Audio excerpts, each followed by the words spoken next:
ትርሲቴ ወደ ውጭ ሄዳ ለመታከም ቤቱ መሸጥ እንዳለበት ወይዘሮ ዝናሽ ተናገረች። ኪሩቤል ሁለት ነገር አለ ዶክተሩ እያለኝ፣ አንደኛው እዚሁ ቀስ በቀስ ሰርጀሪ ልታደርግ ሲሆን ሁለተኛው ደግሞ ወደ ውጭ ሀገር ሄዳ የመታከም እድሏ ነው በማለት ለኪሩቤል ይነግረዋል። ኪሩቤልም ለወይዘሮ ዝናሽ መጥቶ ሲነግራት ቤቱን መሸጥ አለብን ስትለውም ወይዘሮ ዝናሽ ይሄ የማይሆን ነገር ነው፣ ምክንያቱም አቶ ግርማና ለአምሮት ሊስማሙበት የማይችሉበት ጉዳይ ነው። አያውቁም ይሄን ሲላት ይሄን ያህል ጥምድ አድርገውና ይሄን ያህል ሊጎዷትም እያሰቡ ያሉት እየጎዷትም ያሉት ቤቱ በትርሲት ስም ስላለ ነው በማለት ተነግረዋለች። አሰላሙ አለይኩም ወረህመቱላሂ ወበረካቱ። ውድና የተከበራችሁ የፍቅር እንዴት አዳራችሁ? እንዴት ሶላችሁ? ሁላችሁንም ሰላም ሰላም ብያለሁ። የስደት ዩቲዩብ ቻናል ተከታታዮች እንዴት ናችሁ? ዛሬ ይዤላችሁ የመጣሁት ትርሲት ድራማን ክፍል 9 ነው። እነሆ እንድትከታተሉ ጋበዝኳችሁ። ሀሳብ አስተያየት አቶ ግርማ በጣም ተናዶና ተበሳይቶ ወደ ዝናሽ ዘንድ ሄዶ ምን ብለሽ ነው ልጄና እኔን ለማቆራረጥ እየተነሳሽው በማለት አናቷና ይቆማል። እሷም ረጋ ባለ መንፈስ ምን ሆናችሁ ነው በማለት ትጠይቀዋል። የሆነውን ነገር ለእሷ ያልሻትን ሁሉ ለእኔ ቃል በቃል እንድትመልሽልኝ እፈልጋለሁ ሲላትም ወይዘሮ ዝናሽ እኔ ምንም የማውቀው ነገር የለም ስል ልጅቷም እሷ አይደለችም ዳዲ ስትለውም አንቺ ዝም በይ መጀመሪያ ለምን ሁለታችሁ አትግባቡም ስትልም እሱም ፈጠን ብሎ ወይዘሮ ዝናሽ ተናገሪ ብዬሻለሁ ሲላትም ምንድን ነው የምነግርህ እኔ እኮ ስላልገባኝ ነው። እናንተ ሰዎች ምን ሆናችሁ አንስትልን አቶ ስዩምን የገደልኩት እኔ ነኝ ብለሽ ከልጄ ጋር ልታጣልኝ እየሞከርሽ ነው ሲላትም እሷም በጣም ደንግጣና ተደናብራ ምን እኔ እንደዚህ አይነት ነገር በፍጹም አልነገርኳትም፣ በይ ተናገሪ ምን ይዘጋሻን በማለት ለአምሮት ላይ በጣም ትጮህባታለች። ለአምሮትም አባዬ እሷ አይደለችም ክሩቤለው አንተ እንደገደልከው የነገረኝ በማለት ትነግረዋለች። በጣም ይደነግጥና ወደ መኝታቸው ሄደው የማይነጋ የለም ሌሊቱ ነግቶ ኪሩቤል ወደ ቤት ይመጣል። አቶ ግርማም በጠዋት ተነስቶ ሊወጣ ሲል በር ላይ ያያል።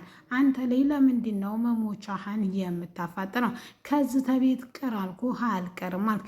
አሁን ደግሞ ስዩምን የገደልኩት እኔ ነኝ አንተ ነህ እያልክ የምታስወራው እና ከልጄ ጋር ልታጣላኝ እየሞከርክ ያለኸው ለምንድን ነው ሲለው እኔና ልጅን እንኳን አንተ በወሬ አይደለም ፈጠራ ራሱ ቢመጣ ራሱ ሊለያየን አይችልም በማለት እንዲህ በጣም ይናደድበታል። ኪሩቤልም ረጋ ባለመንፈስ እንዲህ ይለዋል።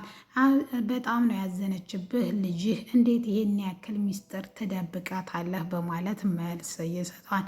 አንተ ልጅ ደብያለሁ ወይም የማትወጣው ጣጣ ውስጥ ነው ተንግዶ ዳለ የሚደርስብህ ኃላፊነቱን ትወስዳለህ ወይም አንተን ሳይሆን የትርሲትን ህይወት አደጋ ላይ ከቀን በቀን እየጣልከው እንደሆን እንድታቀው እፈልጋለሁ ሲለውም ኪሩቤልም ዘና በማለትም ምንም ልታረጋት አችልም ትርሲት ጋር እኔ እስካለው ድረስ ጫፏንም መንካት አችልም፣ ይሄ ደግሞ ወንድነት ይጠይቃል፣ ወንድ ከሆንክ ንካት በማለት የማታስበውን ነገር ትርሲት ላይ አድርጌ እኔ ካላሳየሁ እኔ ግርማ ብለህ እንዳጠራይ በማለት አቶ ግርማ በንዴት ይሄዳል።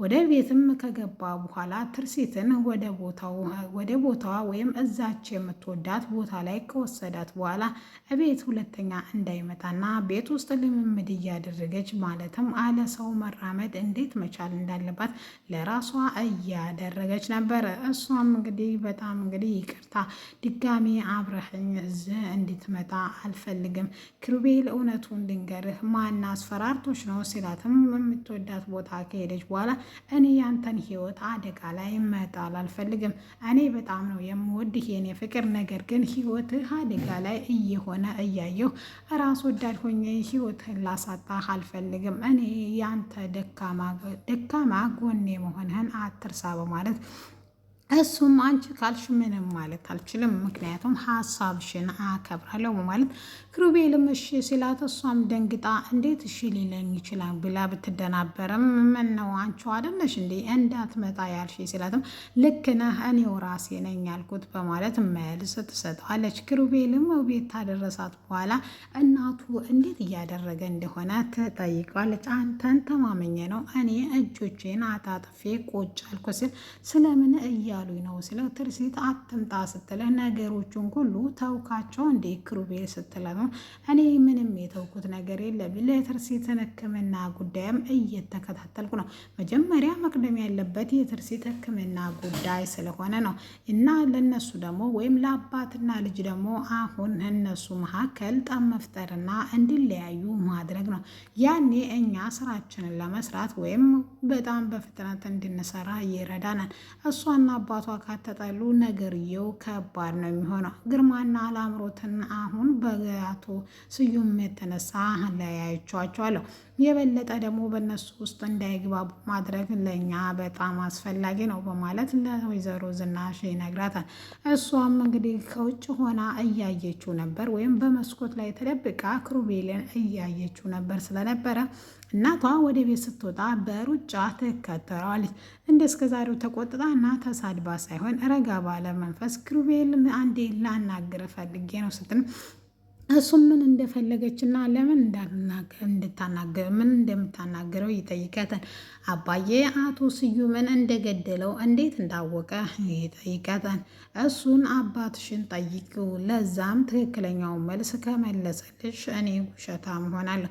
አባትሽ ካልዋሸሽ እሱ ራሱ እንደገደለው ይነግርሻል በማለት ጥሏት ይሄዳል። እሷም አባቷን በራሷ ወይም እኔን ልጄ ይሙት ሙቺ ብሎ ማለልኝና እንዳልገደልከው ነገር ብል እሱም በአንቺ ማላ የማይምል እንደሆነ ማላም ቀልድ እንዳልሆነ ጥሏት ይሄዳል። አቶ ግርማም በጣም ተበሳይቶ ከልጁ ጋር ያለው ግንኙነት እንደዛ በአንድ እንትን እንዳላል ብለው ዛሬ ግን እሷም የራሷ ሕይወት አስክቷታል። ክሩቤል ባለፈው ሳምንት ለማስታወስ ያክል አባትሽ እንኳን ለአቶ ስዩም ለአንቺም አይመለስም፣ የሚፈልገውን ነገር ካገኘ ጥሎሽ እንደሚሄድና ማንኛውም ሰው እንደሚያደርገው ጥሎሽ አሜሪካ ሄዶ ህይወቱን ያስተካክላል። አንቺ እዛ ጊዜ ማንም የለሽም ባዶ ላይ ነው የምትቀርቡ ማለት መልስ ይሰጣታል። ከዛም ወደ ቤቷ ከሄደች በኋላ ትርሲት ሳሎን ቁጭ ብላ ስለነበረ ልታናግራት ትመጣለች። ረጋ ባለ መንፈስ አንቺም እንደ ክሩቤል ነው የምታስቢው ስትላትም ምንድን ነው ደግሞ የምታማስበው እንደ ክሩቤል ዳድ አባትሽን እንደገደለው ብለሽ ነው የምታስቢው ስትል በጣም ተደነግጥና የሁልሽ የተለያየ ሀሳብ እያመጣሽ አሚሮዬን አትበጥብጭው ባክሽ ለአምሮት ሂጂልኝ ካጠገቤ በማለት እንድትሄድ ታስገድዳታለች። ለአምሮትም ትንሽ ሳትቆይም እናቷ ትመጣና ልጇን እንዳጨቀጭቅባትና እንዴት ሄድላ ከዛ ከክፍል ትጠይቃታለች። እሺ ብላ ከሳሎን ወደ ክፍሏ ከሄደች በኋላ ክፍሏን አልቆለፈችም ነበር። እናቷም ተመልሳ መጣ በጣም አሪፍ ለውጥ ነው፣ ክፍልሽንም መቆለፍ አቁመሻን በማለት እንዲህ በማለት ተጠይቃታል። ልጄን ምን እያልሻት ነበር? ድጋሜ ልጄን እንድትጨቀጭቂያት አልፈልግልሽም። እኔ ከዛሬ ከነገ ትሻያለሽ ብዬ ወይም አባትሽ መሰሪ አባትሽ ክፋት ብቻ ሲያስተምርሽ ዝም ያልኩሽ ከዛሬ ነገ ትቀየሪያለሽ ብዬ ነው። ተንግዶ ወዳ ግን አንድ ነገር ብታደርጊ ወይም ጊዜ ይፈርዳን ብዬ ነው እኔን አያርገኝ በማለት በጣም በቁጣና በእንትን ታስፈራራታለች። ማሚ ለምንድን ነው እንደዚህ የምጠይ ስትላትም ጥላቻ ነው ያልሽው አንቺ ከምታደርጊው የእኔ ደግሞ ምን ላይ ይደርሳን በማለት ወይዘሮ ዝናሽ እሺ ብላ ተዛ ትወጣለች። ልጅቷን በጣም ተጨንቃና በጣም ተጠባ አባቷ አንድ ቀን እንደዚህ ያደርጋል ነፍሰ ገዳይ ነው ብላ አምና የማታውቀው ለእሷ አባቷ ልዩና በጣም ተወዳጅ የሆነው አባት ዛሬ ነፍሰ ገዳይ ነው ስትባል ማመንና መቀበል ያቃታት። ዛሬ በጣም ስለደበራ ኪሩን በጣም ስለናፈቃት ትርሲትዬ ዛሬ የምወዳት ቦታ እንድትወስጅኝ እፈልጋለሁ ትላለች። እሷም እንግዲህ እሺ ብላ እናቷ እዛ ቦታ ትወስዳታለች። እዛ ቦታ እንዲወሰደቻትም በእንጉርጉሯ ታንጎራጎርለታለች። በጣም ናፍቆሻን አይደል ስትላትም አሁን ማየ ናፍቆኛል፣ ነገር ግን ደውይለት ስትላት ግን ድክመቴ እንደሆነ እያወቅሽ እንደዛ ትበኝ፣ እንደዛ ካልሽኝ ና ቶሎ ነው የምለው፣ ከዛም ህይወቱን አደጋ ላይ ጥልበታለሁ። እንደዛ እንዲሆን ደግሞ እኔ ፈጽሞ አልፈልግም እማዬ በማለት ነገር ግን አንድ ቀን ይሄ ሁሉ አልፎ እንደሚገናኙ ተስፋ አደርጋለሁ በማለት ኪሩቤል ዛሬ ዶክተሩ ጋር አጣርቶ የመጣውን ነገር ለወይዘሮ ዝናሽ እንዲህ በማለት ይነግራታል። ወይዘሮ ዝናሽ ከዶክተሩ ጋር የመጣሁት በማለት እሷም ምንድን ነው ስትለው እሱም ዶክተሩ ሁለት አማራጭ ሰጥቶኛል። አንደኛው እዚሁ ሀገር ቤት ሰርጀሪ ልትሰራ ሲሆን ሌላኛው ደግሞ ውጭ ሀገር ሄዳ መታከም እንዳለባት ዶክተሩ ነግሮኛል በማለት ወይዘሮ ዝናሽ ቤቱን ሸጬ አሳክማለሁ ልጅን በማለት